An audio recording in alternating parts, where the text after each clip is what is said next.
நமஸ்காரம். 1000 நாமங்கள் 1000 கதைகள். 301வது திருநாமம் யுகாதி கிருதே நமக.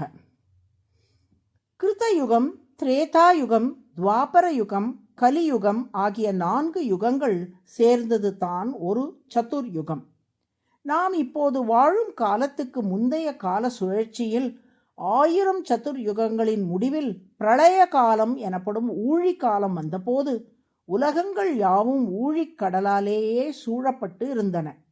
அந்த ஊழிக்கடலின் வெள்ளத்தில் அனைத்து உயிர்களும் சிக்கி தவிக்கும் நிலை ஏற்பட்டது. அந்நிலையில் அனைத்து உயிர்களையும் ஊழி வெள்ளத்தில் இருந்து காக்க நினைத்தார் திருமால். அதற்காக ஓர் அவதாரமும் செய்தார். அந்த ஊழிக்கடலில் ஓர் ஆலமர இலை மிதந்து வந்தது. அந்த ஆலிலையில் குழந்தை கண்ணனாக தோன்றினார் திருமால்.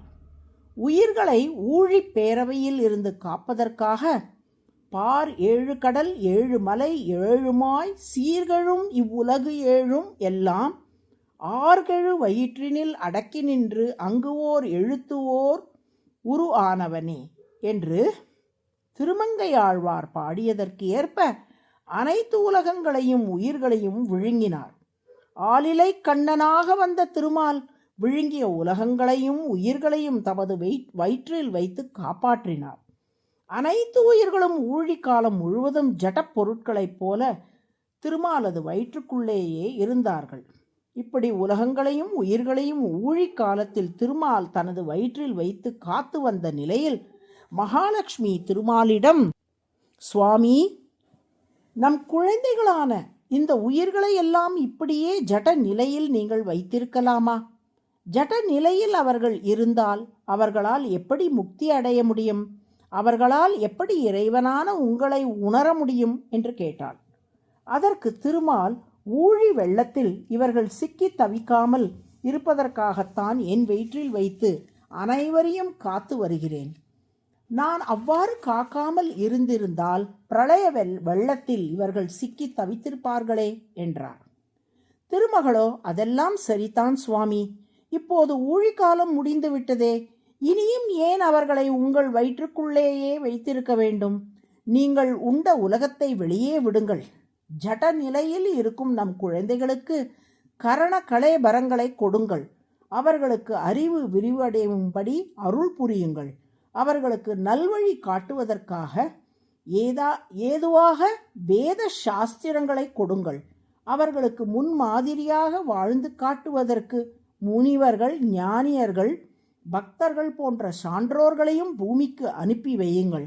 இப்போது ஜட நிலையில் இருக்கும் நம் குழந்தைகளுக்கு அறிவு விரிவடைந்தால் அந்த அறிவை கொண்டு அவர்கள் வேத நூல்களின் தாத்பரியத்தை உணர்வார்கள்.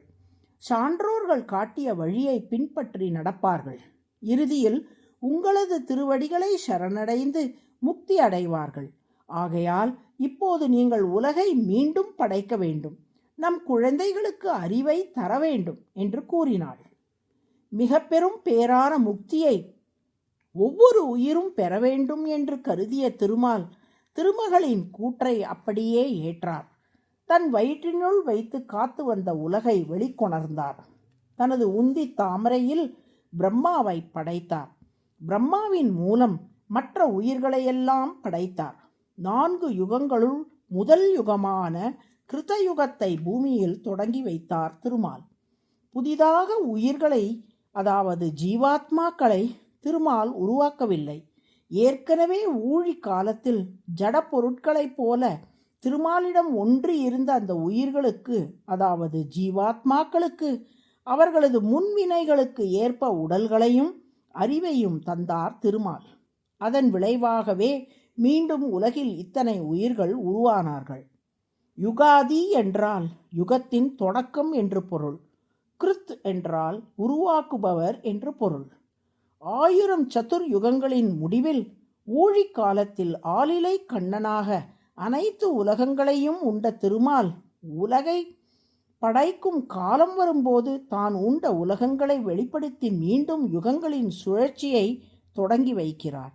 எனவே தான் திருமால் யுகாதி கிருத் என்று அழைக்கப்படுகிறார். யுகாதி கிருத் என்றால் யுகங்களை உலகில் மீண்டும் தொடங்கி வைப்பவர் என்று பொருள். அதுவே விஷ்ணு சகஸ்ரநாமத்தின் 301வது திருநாமம்.